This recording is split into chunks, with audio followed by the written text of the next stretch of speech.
In recent news following the aftermath of the most chaotic streamer awards yet, creators across the industry began weighing in on what went wrong and why the event felt so different from what it used to be. But out of all the reactions, one of the most honest and revealing came from Mizkif, a streamer who has been part of this scene since the very beginning of the awards era, sharing in the following clip. Here's the truth on why the Stream Awards is getting more hate this year than ever before, and it's not for the reasons that you think. People are yelling at Fan, calling QTCinderella racist, saying the whole show was awkward, full of bad jokes, but the real reason goes deeper than any single moment in the show. QT is still running the show like it's 2021, and that is a huge mistake. Back in 2021, before a lot of the current audience even watched Twitch, we were all at least friendly with each other. You might have seen the same chatter in my chat, that was in XQC's, that was in Ludwig's, that was in Hassan's. And nowadays that sounds crazy, but the communities all overlapped with each other. Streamers collaborated with everybody. Even if we weren't the best friends, it felt like a friend group. So when QT made a jab at me or Hassan or anyone else, it worked. It was like getting roasted at a lunch table full of friends. Yeah, it was embarrassing, but everyone understands it's coming from someone you know, someone that you're actually okay with. But in 2025, none of that exists anymore. Audiences don't know each other, streamers don't hang out the same way, the communities have been completely fractured, and QT making the same style of jokes now don't feel friendly. They hear someone they don't know punching down at them. They expect the show to be professional because they don't know QT. It's basically like walking up to a brand new lunch table at school and immediately roasting someone's friend. Even if you think it's a harmless joke, they're going to get pissed off. And QT's public image has also changed dramatically in those 4 years. Before, she was seen as this macho, tough woman, but now through all the emotional clips and her crying, her jokes just don't land like they used to. In my opinion, one of the only good parts of the award show was when Fan attacked Hassan with the dog joke. Their audiences overlap, Hassan knows it's a joke, and Hassan even threw a jab back at her. And that's exactly how it used to be. The chat was also laughing at that moment. QT tried to recreate that with the whole show, but the landscape is not built for that anymore. And that's why people are calling the show racist or cringe.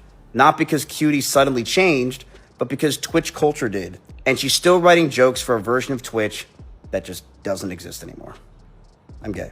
So an easy solution to this would be to treat the awards ceremony like the Oscars, where you have a relatively unbiased third-party host, like a comedian, and then you won't have these problems. I love this opinion from a real Mizkif TBH. I feel like Twitch is more toxic nowadays and more like a war zone. This is when you give influence to people who don't respect streaming. All the fighting and people act like savages, and the further back you go in time, the more friendly and professional Twitch was, all the way back to its creation. But these animals don't appreciate any of it, because they didn't help build it. They see it as a cash grab and will do anything to succeed. This stems from Twitch's inability to empower creators to succeed naturally, and for bending the knee to the mob. The more you give, the more they take. Reinstate and support OG influencers, or at least positive and quality ones. That's because they got kids like Rakai that crash out at any second, or think the vibe is off once their emotions are all over the place. In recent news, after 2025 Streamer Awards wrapped up, chatter was already bubbling about one joke from QTCinderella that many felt crossed a line, a joke at the expense of Rakai. During the live broadcast, QTCinderella asked Rakai, "What's the coolest thing you've ever stolen?" What QTCinderella meant as a joke, perhaps a roast in the fashion of edgy award show humor, was taken by many in the audience and broader community as something much worse. The reaction was immediate. Some evaluated it as tone-deaf, insensitive, or even racially charged. For him and his supporters, the joke wasn't funny. For many others online, it became a flashpoint in a growing debate over tone, context, and respect in streamer-focused entertainment. Under this pressure, QTCinderella stepped forward and issued a statement in which she said she plans to rework, or fix, the concept for the next year's awards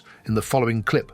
I think I had such a big epiphany this year where I was like, oh my gosh, this show, it's just so much bigger than it used to be. And I have to adjust for that. Cause like everyone in the room knew that,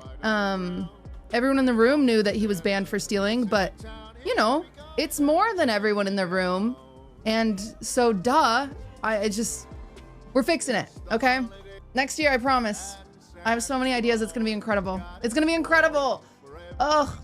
She wasn't even in the wrong. He genuinely has history of stealing. People just likes to drag stuff. QT owning up to the backlash and promising growth accountability is always the right move. Let's see how next year goes. I think everyone needs to remember that she deals with serious depression. But she still does this show knowing that she will get criticized because everyone wants their streamer to win. Ion thinks she was being racist with her joke. I think firstly that's just how these white PPL joke with each other. They make all type of personal jokes, and she'd be cool right after. Secondly, the joke JS wasn't funny, had shitty setup, delivery and all, so it came off terribly.